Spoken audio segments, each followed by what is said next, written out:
Our guests today are Brian Upton, Executive Director of Building Hope in the City, and we've supported their innovative program, as you know. Tom Mrosko is the Director of Catholic Charities Office of Refugee Services, where he is responsible for having refugees start a new life in our community. So together, they work with 12 other agencies that comprise the Refugee Service Collaborative, which works to make sure that the needs of our new refugees are met. Today, they will talk a bit about the work they do individually and the collaborative as a whole.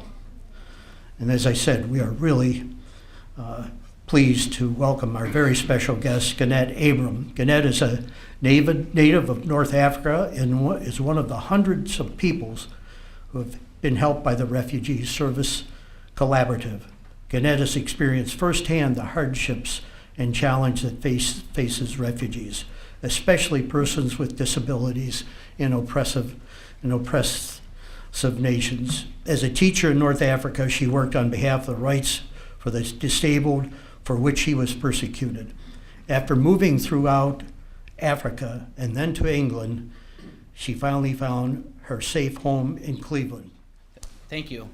I appreciate your time and I appreciate your generosity. I really do.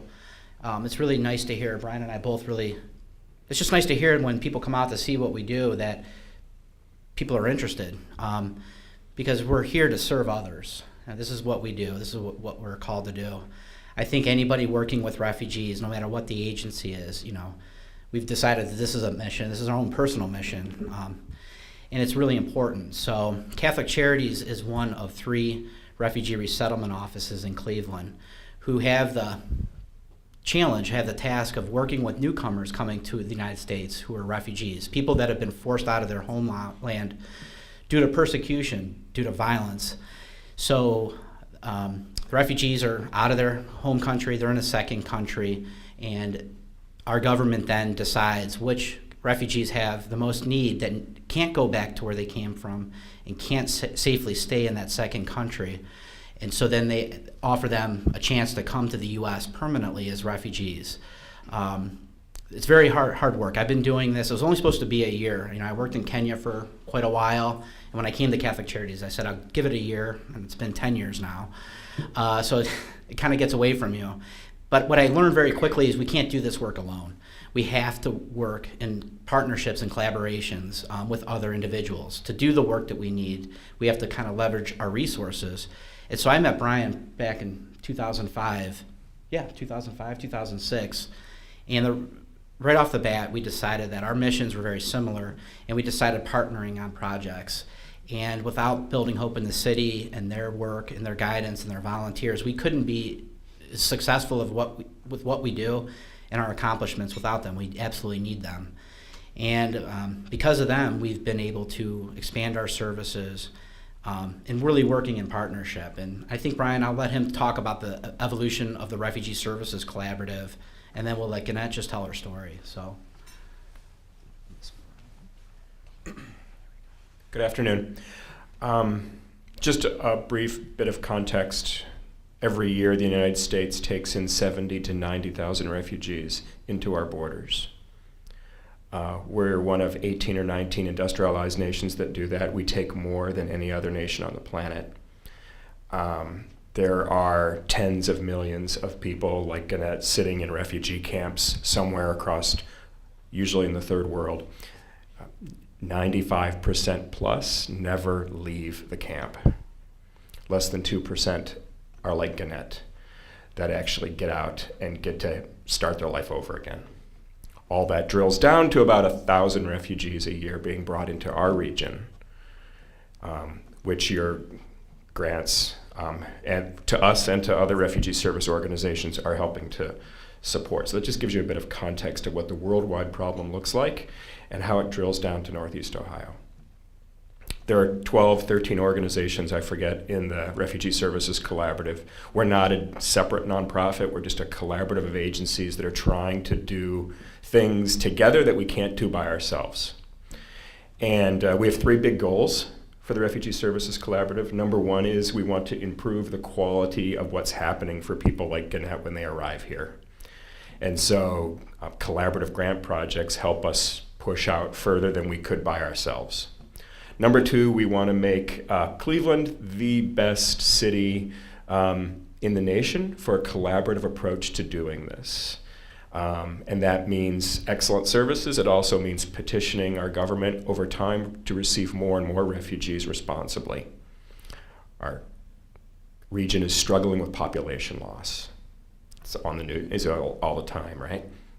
In my eyes, God is delivering a population to our town that is very industrious, that wants to work, that knows the ethics that we want to have in this country, and he's kind of delivering them here for us.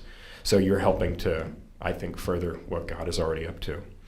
And the third piece of the collaborative is we want to make Cleveland a more welcoming place for foreigners, especially foreigners from strange places like Eritrea, don't even know how to spell it, let alone where it is on a map, right? So the grant project that you're currently funding is really focused on that third bullet point, and that is the improving public awareness and understanding of a refugee generally. There's a lot of misunderstanding in our community. It's all entangled inside of immigration reform and other political ideologies, when really it just comes down to people who are hurting, who've been mistreated, and have been delivered to our shores and into our community. And the question is, what will our response be to that reality? There's a lot of noise around this issue. There's a lot of noise about who gets to be here and what should they be getting and all of that. Over the next year, the campaign that you are helping to fund will create a platform in the community around educating our own public, educating elected officials, educating employers, educating school systems, healthcare systems, you name it. I mean, this is an issue that touches every domain of society that an individual connects with. Imagine all the domains that you connect with. And that's everything that Gannett and everybody like her has to connect with as well.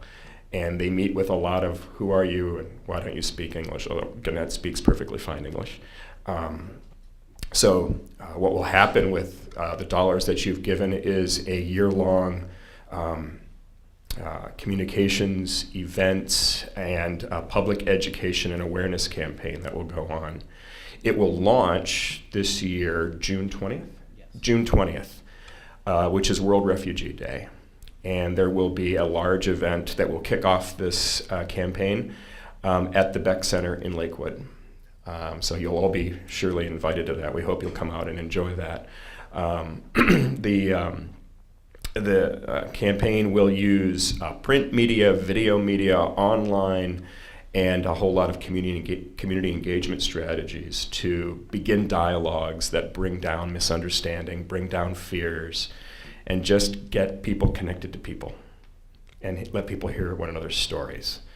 And that's really, really important work. Because if we can change people's perceptions and their minds and their hearts, then we can change how open and welcoming this town is, right? It's also work that by and large most foundations aren't interested in funding. This is the kind of stuff that most people, because it's not a metric, because you're not doing X, Y, Z for us, or so many hours of service, most foundations aren't interested in it. So we're very thankful that Community West understands the importance of that, sees the value of it to shaping what this community could be, and wants to put your dollars behind it.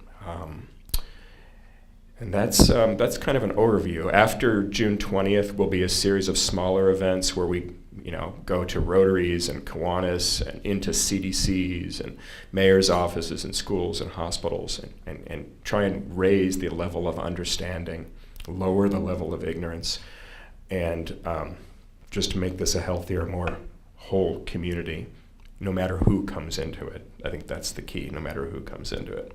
Whether they're an immigrant with a white collar or they're an immigrant that didn't even know what electricity was or never experienced it, we want to be the same community for everybody. So that's at the heart of what we're trying to do.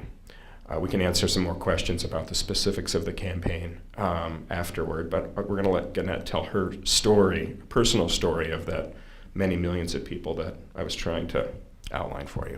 Did you We'll do that. Okay.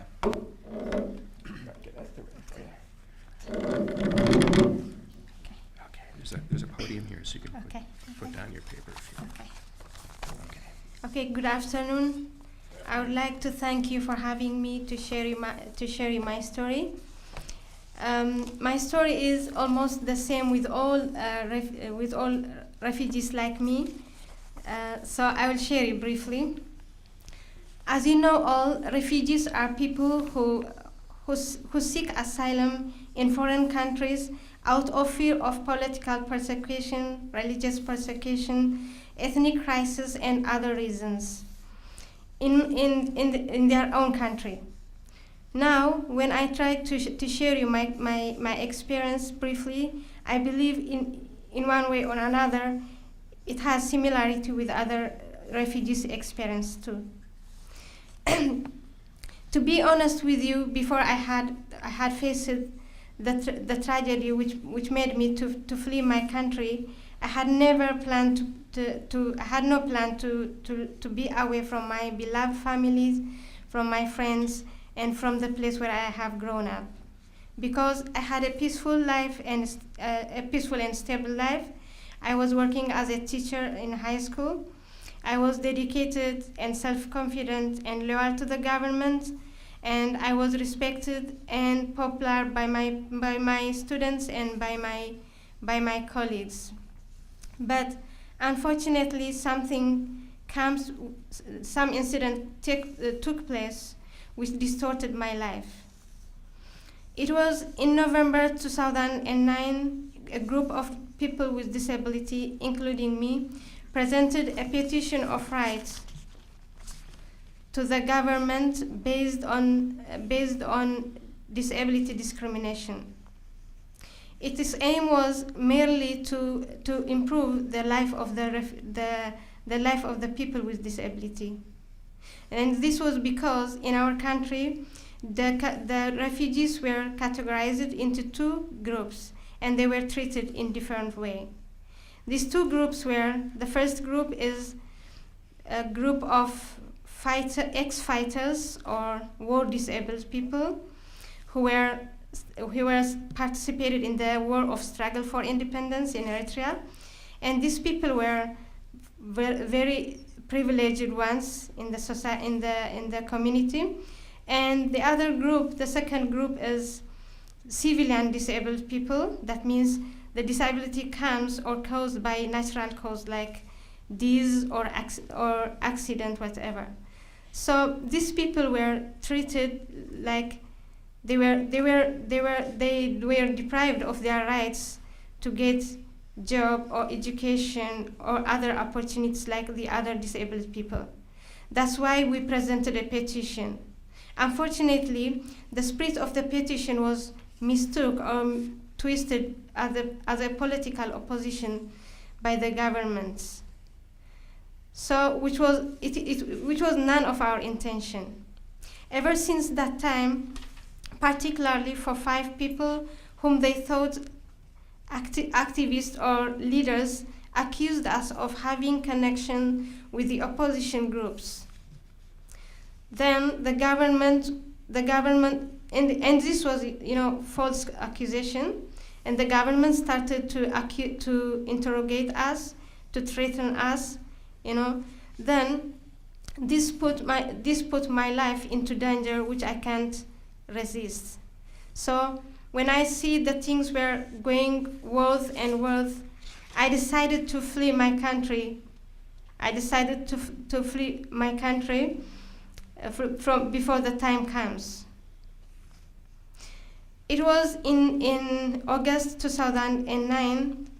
I organized to cross the border of Eritrea with some friends who knows the place very well. Then we arrived in Sudan after 3 days. Then when we arrived in Sudan, however, we couldn't stay longer there, because we learned that the Eritrean government, the Eritrean security agents have access to kidnap people and to take back to Eritrea. So we had to go to another country which is thought very safe. So we have headed to Uganda, which was a safe place, we thought. Then after a terrible and hard journey, we arrived Uganda in September 2009. Then I got asylum in Uganda under UNHCR.